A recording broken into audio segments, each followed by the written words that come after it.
We are here to say about how to measure cylinder bore.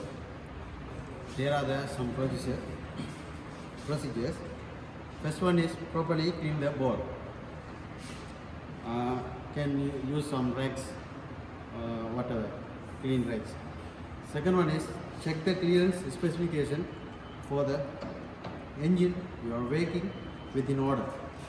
Third one is set the micrometer to the estimated diameter of your engine cylinder. Next, fourth one, clamp the micrometer into a vise lightly. After adjusting the spindle of reflect your engine's cylinder size. Fifth one is fit a dial bore gauge with a head that measures the size of the cylinder. Sixth one, zero your dial bore gauge to the micrometer. Next, we can see about the instruments.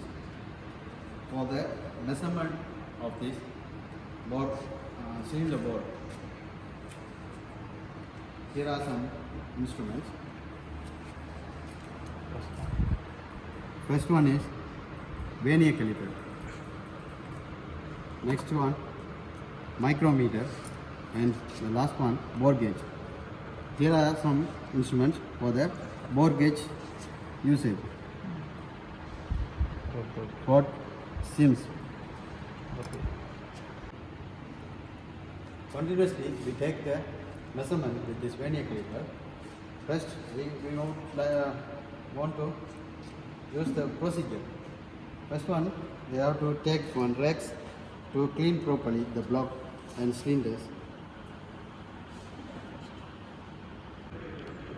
Okay, we can take the measurement with this vernier caliper, top of the cylinder bore.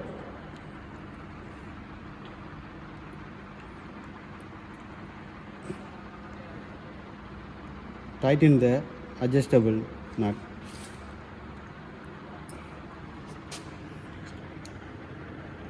Next, we have to note the measurement, vernier measurement on a book.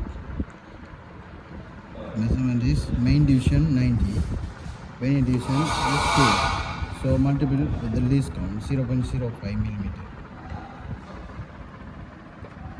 And then we have to choose the rods. Here we have many types of measurements. So we need a 90.20 millimeter. So we have to choose this 90 millimeter rod. Remove the knuckle nut and insert the rod into gauge head.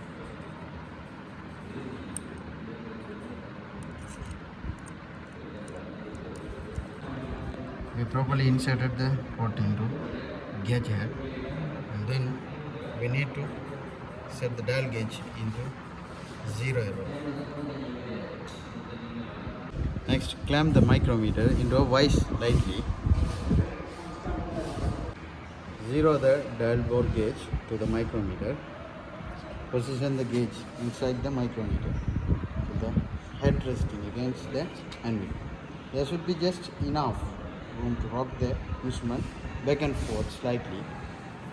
The indicator needle will spin until it reaches a point where it begins to reverse direction. When you have identified this point, turn the face of the dial so that the needle is resting on the 0. When you finish the process, don't forget to lock it. The micrometer measurement is 90.50 plus 34 thimble measurement into least count 0.01. Let's take the measurement. The methods are shown in the paper. Take a look with the engine block. The methods are shown with the engine block. Here are the marked area. A, the thrust direction. B is crank direction. The side of the engine block, here are the marks. X, Y, Z. X is the top, Y middle, Z is the bottom. Finally, we will get the measurement and we can see the ovaling and tapering. Insert the dial bore gauge into the first cylinder in the block.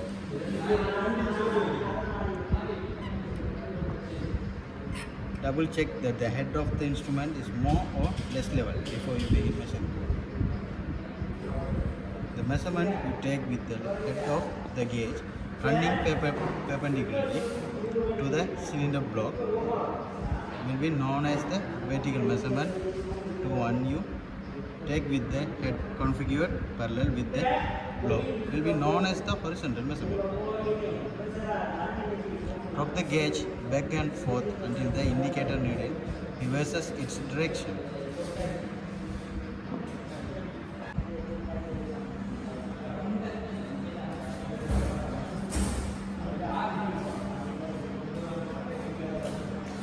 Here we are showing the first cylinder of the measurement. Continuously we have to take the measurement between each cylinders. I will show you about oval and taper, how to measure it. It's measured from X, A to A maximum measurement, B to B lowest measurement. Continuously calculate the measurement. 90.50 is the maximum measurement. It's minus by 90.43 lowest measurement, so equal 0.07 millimeter. The taper is taken from X A to A to Z B to B.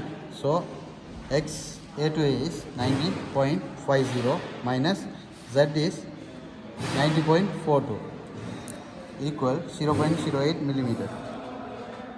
If the measurements are different between the engine service manual and inspected measurement, we have to change the pistons rings with the accuracy parts. And if the one cylinder can tell us the problem, we need to change the all pistons in the engine. The reason is that the one cylinder will make the differences in power, torque and knocking, vibrations